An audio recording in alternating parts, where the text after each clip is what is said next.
So, first thing I would always talk about in terms of the media when it comes to the conflict pre-agreement is the negative impact that the general media would have had in terms of how the issues here were portrayed. Because the narrative, especially from British journalists, but this applied to a lot of US journalists as well who followed the lead of the British government effectively, was that this was a religious conflict, two warring factions, and the British government were sort of stuck in the middle, keeping the two sides apart, which wasn't true. The British government had a direct influence on the conflict, and they had their own interests here in the past, economic, strategic, all sorts of political interests as well, which is why from our perspective they partitioned Ireland and kept 6 counties within the UK back in the 1920s, and the creation of the Northern States was their way of allowing unionism to control the state, with the British government not being directly involved, but still having their strategic foothold in the country. And when people began to protest about that over obviously a number of decades, both Republican campaigns and then the Civil Rights campaign of the 1960s, and when those were beaten off the streets by the RUC, the conflict obviously began to become more and more intense, and the British government used that particular line of two warring religious factions. The fact that most Unionists were Protestant, most Republicans were Catholic,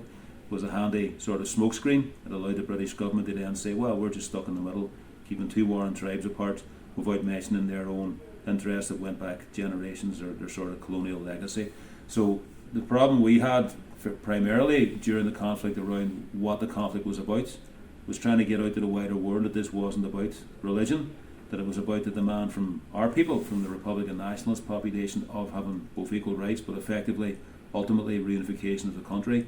That was very hard to get across because we had the British government's control of the media and influence of the media. And also, to be honest, the IRA's campaign, in terms of tactically,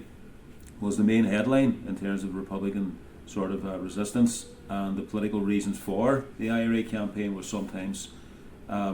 obscured by the fact that more focus was on the tactics that were being used and the violent events that were happening. So as a combination of that, you had a very, very one-dimensional view of the conflict being put across, that it was religious, that it was local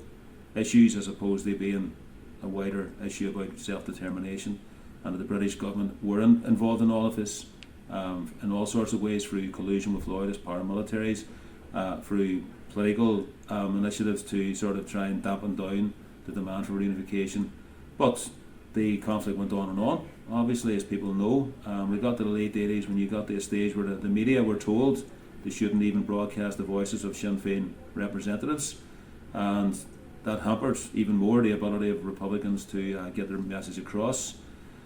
There was ways of getting around that to a degree. You know, actors' voices were dubbed on the voices of Mark McGuinness, Gerry Adams. People will remember that of a certain age. So you still get your message across, but you couldn't do live interviews in particular.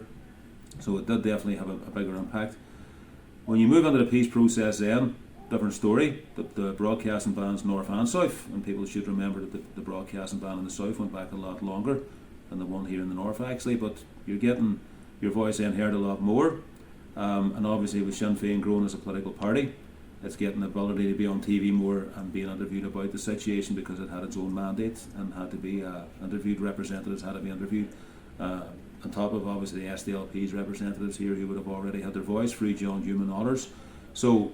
certainly by the 90s the media were starting to open up. They couldn't do anything else but open up the options in terms of allowing the voices of the local sort of Republican nationalist population to be heard, which is absolutely key in terms of letting the world know that what this was all about. This search for a process, an agreement, was based on the compromise that yes, maybe the North would remain in the UK jurisdiction for a bit longer,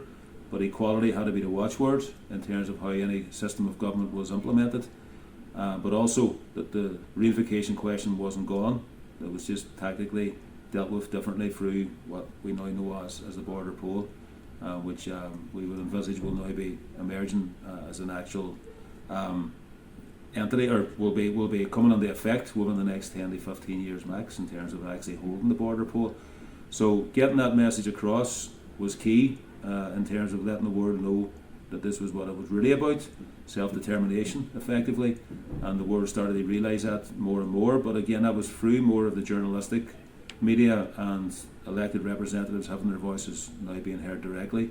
Digital media in 1998 was very much in its infancy, so it wouldn't have been a key factor. But as we moved into the 2000s, obviously that's can change completely and provided both opportunities and challenges. The opportunities being that social media certainly democratises people getting access to information, because there's so many more opportunities through so many platforms to, put up short videos explaining your opinions about particular issues, or as if you're a political party.